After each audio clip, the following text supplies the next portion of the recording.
नमस्कार, शुभ प्रभात। महाविद्यालय के ऑनलाइन यूट्यूब चैनल पर मैं कुमार संतोष आप सभी स्नेहित छात्राओं का हार्दिक स्वागत, वंदन और अभिनंदन करता हूँ।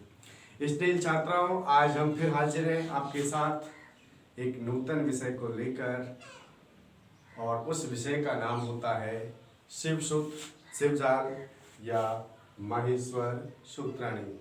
लेकिन साहित्य की एक परंपरा है, जब भी आप किसी नूतन या नवीन कार्य का श्री गणेश करेंगे तो सर्वप्रथम मंगलाचरण का जो विधान साहित्य की परंपरा में है, उसी परंपरा का निर्वहन मैं कुमार संतोष आज की इस वीडियो के शुभारंभ से पूर्व करता हूँ। तो माँ वीणा पाणी का स्मरण कर आज की इस वीडियो की शुरुआत करते हैं। नत्वा सरस्वती देवीं सौध्यां गुण्यां करोम्यहं पाणिनीये प्रवेशाय लघु सिद्धांत कौमुदी। माँ वीणा पाणी के चरणों में सादर वंदन कर आज के इस वीडियो की शुरुआत करते हैं। आज के टॉपिक का नाम होगा माहेश्वर सूत्राणी। यानी कि आपको पूर्व विदित है कि पूर्व की वीडियो में हम अवगत करा चुके हैं कि आपके पाठ्यक्रम में सम्मिलित व्याकरण की एक प्रमुख पुस्तक लघु सिद्धांत कौमुदी का शुभारंभ हो चुका है। लघु सिद्धांत कौमुदी जिसका श्री गणेश आपके माहेश्वर सूत्रों से होता है, क्योंकि आपको पूर्व में बता चुके हैं कि अष्टाध्यायी के जो प्रवर्तक हैं, प्रणेता महर्षि पाणिनि, उन्होंने भी अपने ग्रंथ अष्टाध्यायी का जो शुभारंभ किया है, जो श्री गणेश किया है, वो माहेश्वर सूत्रों से ही किया है। क्योंकि माहेश्वर सूत्रों का जो उद्भव हुआ है वो भगवान शिव के तांडव नृत्य के उपरांत जो उन्होंने वाद्य यंत्र बजाया था, वाद्य यंत्र था जो डमरू बजाया था, उससे जो 14 माहेश्वर सूत्र प्रस्फुटित हुए, वो आराधना करने पर महर्षि पाणिनि को प्राप्त हुए। तो उन चतुर्दश सूत्रों के बारे में हम इस वीडियो में आपसे पर चर्चा करने वाले हैं। तो वो सूत्र कौन कौन से हैं वो देख लीजिए आप। लेकिन सूत्र अगर आप पढ़ रहे हैं तो सबसे पहले आपको सूत्र के बारे में भी जानना आवश्यक है कि सूत्र किसे कहते हैं और कितने प्रकार सूत्र के होते हैं। तो अल्प अक्षर वाला, संदेश रहित, सारवान और शर्तोभावेन जो प्रभावी रचना होती है उसे सूत्र के नाम से जानते हैं। सूत्र क्या है कि अल्प अक्षर वाला हो, संदेश रहित हो, शर्तोभावेन प्रभावी हो और सर्व प्रकार से दोषों से मुक्त रचना है, वो क्या कहलाएगी?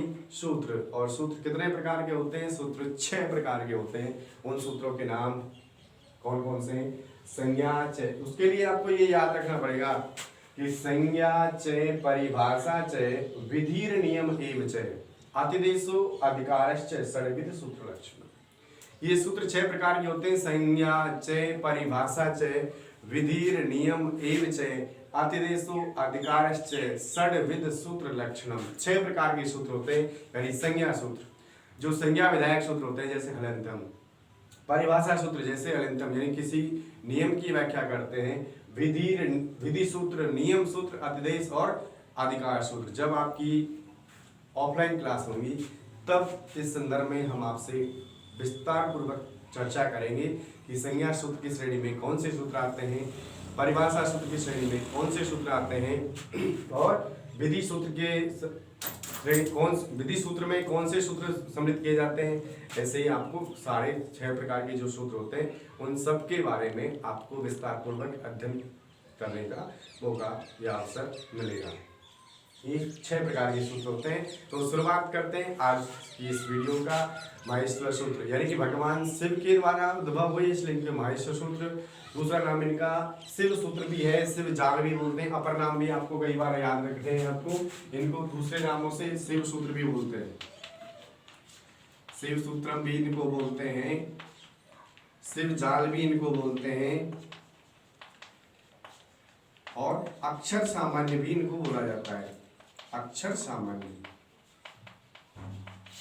ये इनके अपर नाम है, इनके शिव सूत्रों के, माहेश्वर सूत्रों के अपर नाम है। शिव सूत्र भी बोलते हैं, शिव जाल भी बोलते हैं और अक्षर सामान्य भी, यानी कि आपके अक्षर सामान्य यानी कि समस्त जो वर्ण होते हैं संस्कृत भाषा में, उन सारे वर्णों का प्रयोग इन चतुर्दश सूत्रों में हुआ है। इनकी चर्चा हम थोड़ी देर बाद में करेंगे। और वो चतुर्दश सूत्र कौन कौन से हैं वो आप देख लीजिए। पहला सूत्र है आपका ए ई उ ने। दूसरा री री के। तीसरा ए ऊं ग। चौथा आई औ चे। पांचवा है ये वे रे टे। छठवा है आपका लेने। सातवां ये मैं गड़ नाम। आठवां झे भे ये। नौवां घे ढे धे से। दसवां जे बे गे डे दे से। 11वां खे फे छे ठे थे चे टे ते वे। 12वां के पे ये। 13वां से रे। और 14वां आपका हल। ये 14 वाईश्वर सूत्र हैं जो भगवान शिव के तांडव नृत्य की उपरांति के उपरांत, तांडव नृत्य के अवसान के उपरांत जब उनका वाद्यंत्र डमरू बजा तो प्रस्फुटित हुए उस डमरू से, और आराधना करने पर महर्षि पाणिनि को प्राप्त हुए। और इन्हीं 14 सूत्रों से शुभारंभ होता है किसका? आपकी लघु सिद्धांत कौमुदी, आपकी मध्य सिद्धांत कौमुदी, आपकी सिद्धांत कौमुदी और व्याकरण ग्रंथ अष्टाध्यायी का शुभारंभ भी किनसे होता है? इन चतुर्दश सूत्रों से ही होता है। अब चतुर्दश सूत्रों की चर्चा करने के उपरांत आप प्रत्याहार के संदर्भ में भी जानकारी होना परम आवश्यक है। कि पहले तो ये जान लीजिए कि प्रत्याहार कहते किसे हैं और इन 14 माहेश्वर सूत्रों से लगभग कितने प्रत्याहार बनाए जा सकते हैं। यानी कि प्रत्याहार माहेश्वर सूत्रों को संक्षिप्त में लिखने की जो विधि है उसे प्रत्याहार के नाम से जानते हैं। यानी कि माहेश्वर सूत्रों को अगर आप संक्षिप्त में लिख देते हैं तो वो प्रत्याहार के नाम से।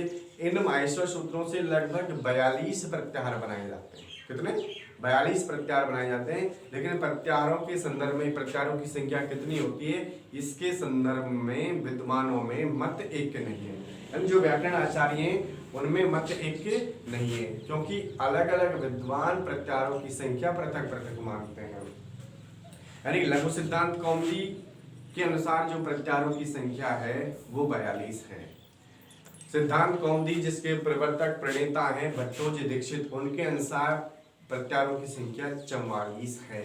जबकि प्राचीन जो भारतीय वैयाकरण हैं वो मानते हैं प्रत्याहारों की संख्या 41। लेकिन सर्वमान्य जो प्रत्याहारों की संख्या है वो 42 है। यदा कदा विश्वविद्यालय की परीक्षाओं में इस प्रकार के प्रश्न भी आपसे पूछे जा सकते हैं कि माहेश्वर सूत्रों से लगभग कितने प्रत्याहार बनाए जा सकते हैं, तो आपको संख्या ध्यान रखनी है और उस संख्या का नाम होता है 42। अब प्रत्याहार बनते कैसे हैं वो आप देख लीजिए। जैसे आपका पहला सूत्र है ए ई उ ने। इससे एक प्रत्याहार बनता है जिसका नाम होता है अण। पहला सूत्र है आपका ए ई उ ने और इससे कौन सा प्रत्याहार बनता है? अण प्रत्याहार बनता है। कौन सा? अण। तो अण प्रत्याहार में कौन कौन से वर्ण परिगणित हैं उसके लिए आपको केवल ये ध्यान रखना है कि अण प्रत्याहार में महज 3 वर्ण सम्मिलित हैं और उन वर्णों का नाम होता है ए ई उ। अंतिम वर्ण जो माहेश्वर सूत्रों का होता है वो इत संज्ञक होता है और इत संज्ञक वर्ण होने के कारण इनको सम्मिलित नहीं करते।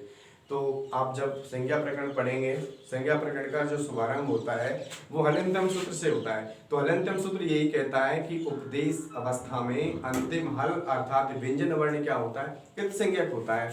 और जिसकी भी संज्ञा होती है उसके लिए एक सूत्र पढ़ोगे आप तत्सलोप है कि जिसकी संज्ञा होती है उसका तत्सलोप सूत्र के माध्यम से क्या कर दिया जाता है? लोप कर दिया जाता है। इसलिए आपको ये ध्यान रखना है कि अण प्रत्याहार में केवल महज 3 वर्ण सम्मिलित हैं। वो कौन कौन से? ए ई उ। अब देखिए इसी प्रकार से प्रत्याहार अगर बनाए, अगर आपसे ये पूछा जाए कि अच प्रत्याहार कैसे बनेगा तो ऐसे प्रारंभ करके आपको च तक चलना है और अंतिम वर्ण है उसको छोड़ देना है। क्यों छोड़ देना है? कि जिसकी संज्ञा होती है उसका लोप कर दिया जाता है। तो ए ई उ, री री ए ओ आई औ, यानी जितने भी स्वर आएंगे आपके जो स्वर होते हैं 9 स्वर होते हैं वो सारे के सारे अच प्रत्याहार में आ जाएंगे। अच का मतलब सभी स्वर, समस्त जो स्वर हैं वो अच प्रत्याहार में आते हैं। अच प्रत्याहार में कौन कौन से आते हैं? समस्त अच। जब आप संधि पढ़ोगे तो उसमें भी ये प्रत्याहार आपके काम में आएंगे कि अच प्रत्याहार में कौन कौन से आते हैं, एक प्रत्याहार में कौन कौन से आते हैं, एज प्रत्याहार में कौन कौन से वर्ण आते हैं, ऐच में कौन से आते हैं, हल में कौन से आते हैं, खर में कौन कौन से, ये सारे के सारे आपको काम आएंगे संधि प्रकरण जब आप पढ़ोगे तब।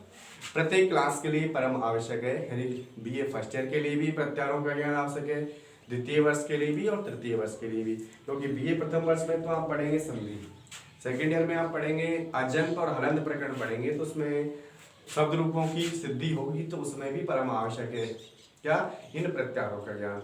जब आप फाइनल में पढ़ेंगे तो उसमें तिगंत प्रकरण है, तो तिगंत प्रकरण में भी इन सूत्रों का ज्ञान आवश्यक है, इन प्रत्याहारों का ज्ञान आवश्यक है। इसलिए ये जो वीडियो है वो तीनों क्लासों के लिए अत्यंत उपयोगी है। प्रत्याहार, जैसे एक प्रत्याहार में कौन कौन से वर्ण हैं, यानी ई से प्रारंभ करना है आपको, ई उ री री, ये 4 वर्ण आपके एक प्रत्याहार में आते हैं। देख लीजिए ई उ री री, ये 4 प्रत्याहार आपके किसमें आएंगे, एक प्रत्याहार में शामिल। तो इस प्रकार से आपको प्रत्याहारों का ज्ञान भी होना क्या है, परम आवश्यक है। प्रत्याहारों के माध्यम से ही जब आप संधि पढ़ेंगे तो उसमें भी आपको आवश्यकता पड़ेगी। जैसे यण संधि पढ़ रहे हैं तो यण संधि का सूत्र क्या होता है, इको यणची। इको यणची, इको यणची सूत्र क्या कहता है कि इक और यण प्रत्याहार में कौन कौन से वर्ण आते हैं, ये आपको ज्ञान होना आवश्यक है। तो इक के बारे में तो आप जान ही गए कि एक प्रत्याहार में कौन कौन से आते हैं, कि ई से प्रारंभ कर दीजिए, ई उ री री। अब यण में कौन कौन से आते हैं, यहाँ से प्रारंभ कर दीजिए, ये वे रे वे। तो इस प्रकार से इन प्रत्याहारों का निर्माण भी आपको जानना आवश्यक है।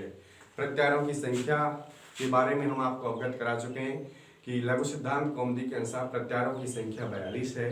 प्राचीन जो भारतीय व्याकरण एक हिंदी का वाक्यांश के लिए एक शब्द है, यानी जो व्याकरण शास्त्र का ज्ञाता होता है उसे बोलते हैं व्याकरण। व्याकरण की परिभाषा पूर्व की वीडियो में हम आपको बता चुके हैं कि व्याकरण जो शब्द है वो 2 उपसर्ग वी और आ उपसर्ग क्री धातु से ल्युट प्रत्यय लगाने पर निष्पन्न होता है व्याकरण शब्द, यानी कि ऐसा शास्त्र जिसके माध्यम से हमें शुद्ध पढ़ने का, शुद्ध बोलने का, शुद्ध लिखने का ज्ञान होता है, उसे क्या बोलते हैं, व्याकरण।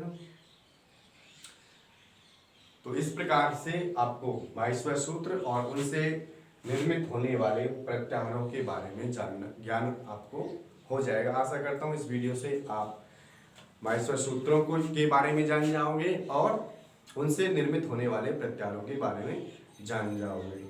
और सूत्र किसे कहते हैं ये भी हमने आपको बता दिया कि अल्प अक्षर वाला हो, संदेह से रहित हो, सारवान हो, सरतो भावेन प्रभावी हो, और जो दोष रहित रचना है उसे सूत्र के नाम से जानते हैं। और सूत्र कितने प्रकार के होते हैं, 6 प्रकार के सूत्र होते हैं, ये आपको जानना परम आवश्यक है। उनके भेद भी यदा कदा पूछ लिया जाता है, क्योंकि आप स्नातक होने वाले हैं तो भेद भी यदा कदा पूछ लिए जाते हैं विश्वविद्यालय की परीक्षाओं में। तो भेद आपको ध्यान रखने हैं कि सूत्र 6 प्रकार के होते हैं। कौन कौन से, संज्ञा च, परिभाषा च, विधि रणीयम एव च, आतिदेशो अधिकार च, षड्विध सूत्र लक्षणम, ये 6 भेद भी आपको जानना आवश्यक है। तो आज की इस वीडियो में इतना ही आशा, और कल फिर हाजिर होंगे हम आपको एक नवीन विषय के साथ। तब तक के लिए जय श्री कृष्ण।